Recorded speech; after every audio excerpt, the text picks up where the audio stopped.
God is not afraid of your questions. I don't know who taught us that you cannot question God. You're not questioning him as far me questioning my small girl. Why did you do this? Why did this thing happen? No.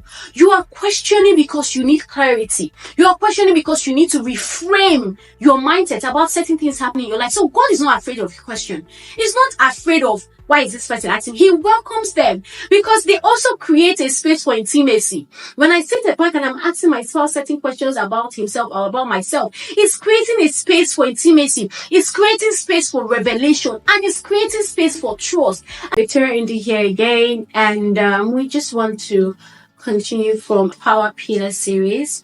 We're going to be looking at the power of questions, just as a means to recap.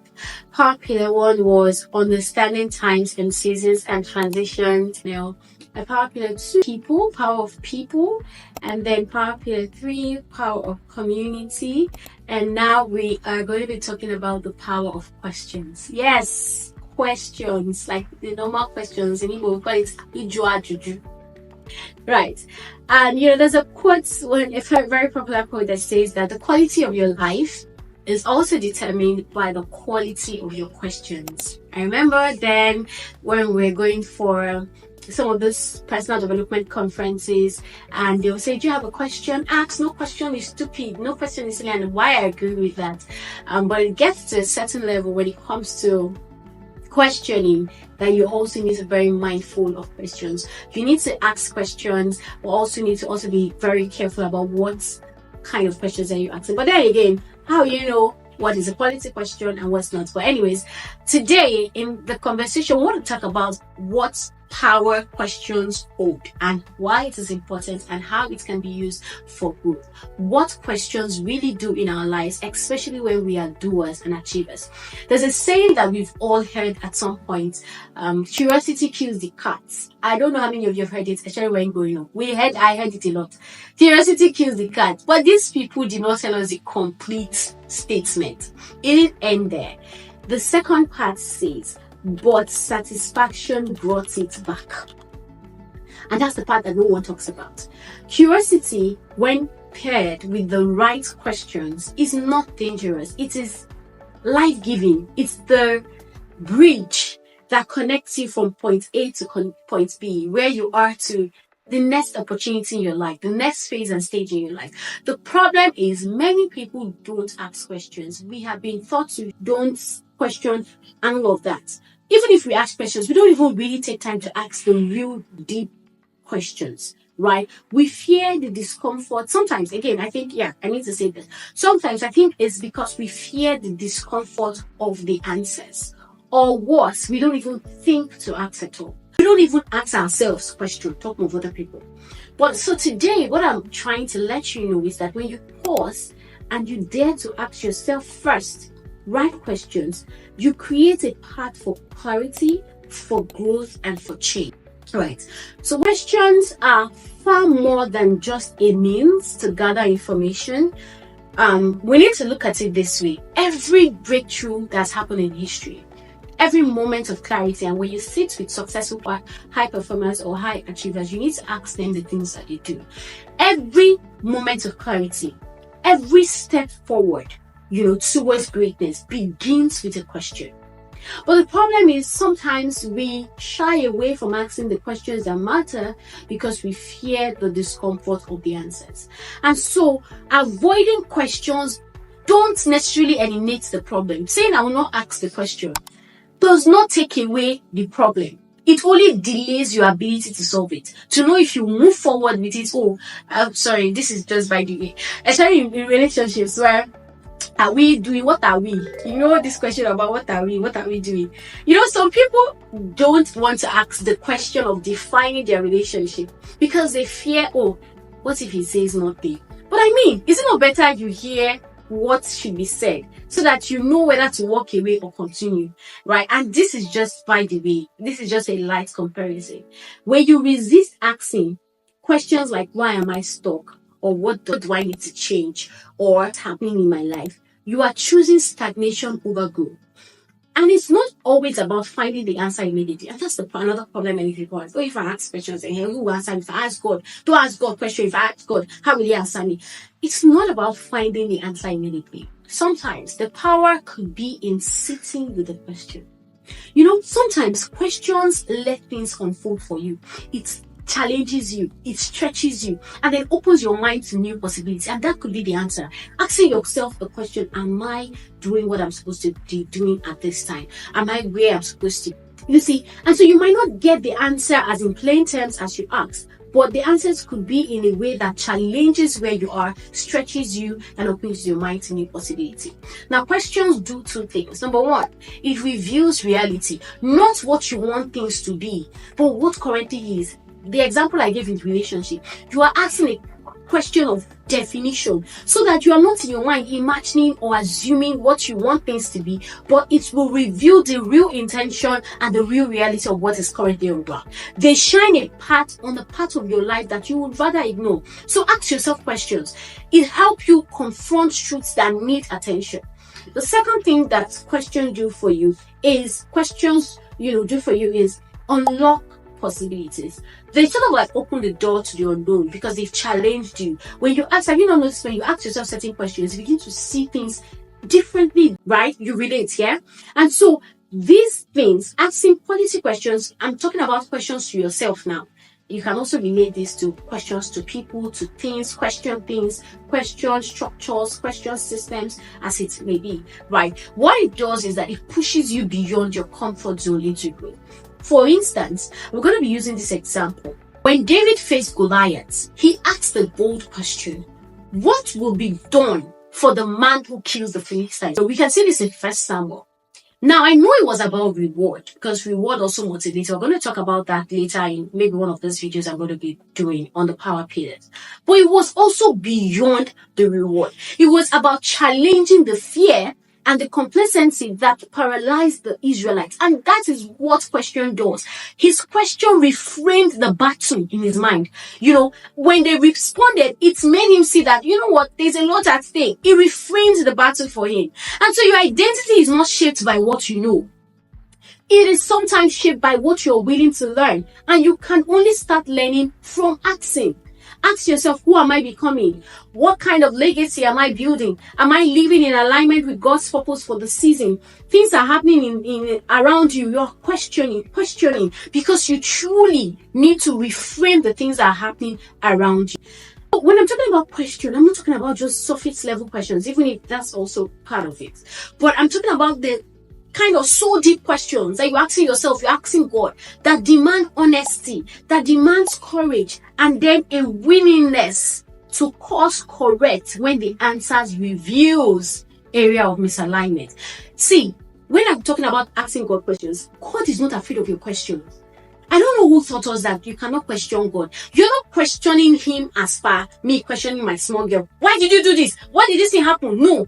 You are questioning because you need clarity. You are questioning because you need to reframe your mindset about certain things happening in your life. So God is not afraid of your question. He's not afraid of why is this person asking. He welcomes them because they also create a space for intimacy. When I sit back and I'm asking myself certain questions about himself or about myself, it's creating a space for intimacy. It's creating space for revelation, and it's creating space for trust. And this is one thing that was lacking, a lot of times in Christian journey when we're growing up. Don't question God. Why? Who should you now ask your questions to? Right? So again, that aside, let's now talk about questions in relationships. So I've talked about question for yourself, why you should question yourself. I've talked about asking God questions. And now let's talk about questions in relationship, whether romantic relationship or, agape or, normal relationship. Now, the power of question is the foundation of connection, right? Don't settle for shallow interaction because you are failing to ask meaningful questions. Instead of asking how is work, which is not bad. I do that as well. You can ask deep questions like, what's been the most rewarding part of your work this month? Do you see that simple question in itself can bring in layers to your relationship? Instead of, hey, how are you? Which I'm also guilty of because I do that a lot, but I'm becoming more intentional to ask, what's been on your mind lately? Can we see the power of questioning? It unravels things, it reframes a lot of things. Questions like this show genuine interest and it deepens relationship. It also creates opportunities for people to feel seen and also to feel valid. Now, I've talked about why you should ask questions. Let me tell you now the danger of unasked questions. Sometimes the questions you refuse to ask are the ones that is holding you back from the next level because you refuse to ask that question. Either in your career, you have refused to ask for feedback, you refuse to ask for the way forward. There's something that this popular Igbo adage, please don't laugh at me, onye jua juju agay fools or something like that. If you ask questions, you will not get missing on the road, right? So in your career, are you too afraid to ask for feedback, even though it could sharpen your skill and make you better? In your spiritual life, are you avoiding the question, what is God calling me to surrender? Because you have refused to ask yourself, or because you're scared of the answer. In your relationship, are you holding back the question like, how can I love you better? Because you think vulnerability is risky. You see, I saw somewhere, I don't know if it was on social media or somewhere, that says the unasked question is the unclaimed opportunity. Ask questions. Can I do this? Even in your workspace. Oh, can I get an increase in salary? Or can I help you do this? You meet people. See, I've just given the foundation. Take this, let it define whatever it is to you, right? Take you home. Whatever way, whatever thing you are, whether in your relationship, whether with God, whether with yourself, whether in the opportunities that you're seeking to have, start asking questions. And here is how we can get better at asking questions, especially when it comes to self-questions. Number one, weekly self-interrogates. You can dedicate 30 minutes. I'm just putting the time tag. There is no one cat fits all, whatever works for you, right? But ask yourself each week tough but transformative questions such as, what am I tolerating that I should not? What fear is holding me back? Because even the big, the high and mighty go through emotions. Emotions are general.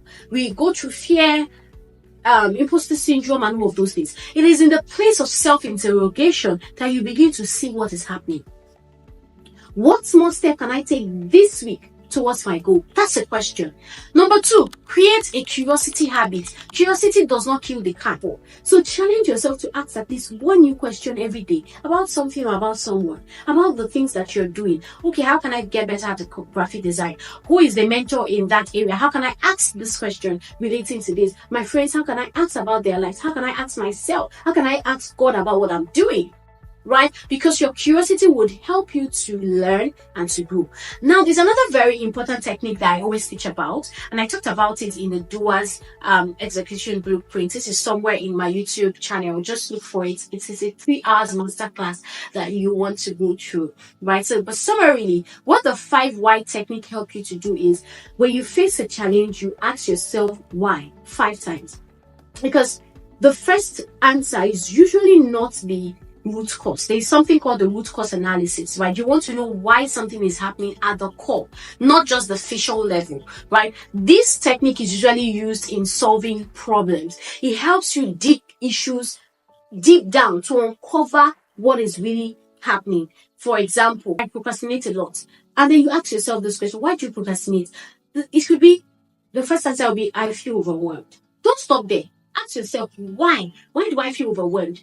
Ask it up to 5 times. Like I said, I taught this in the Doers execution blueprint, and you should go and check it to get more details about this. All right. Number 4 is the prayerful inquiry. The inquiry. Take your questions to God. Whether it is a what's my purpose kind of question, or why am I in this season question, or whatever it is that you want to ask. And no question is silly when it comes to God, right? Lay it before Him in prayers, and then trust that He will answer it in His time.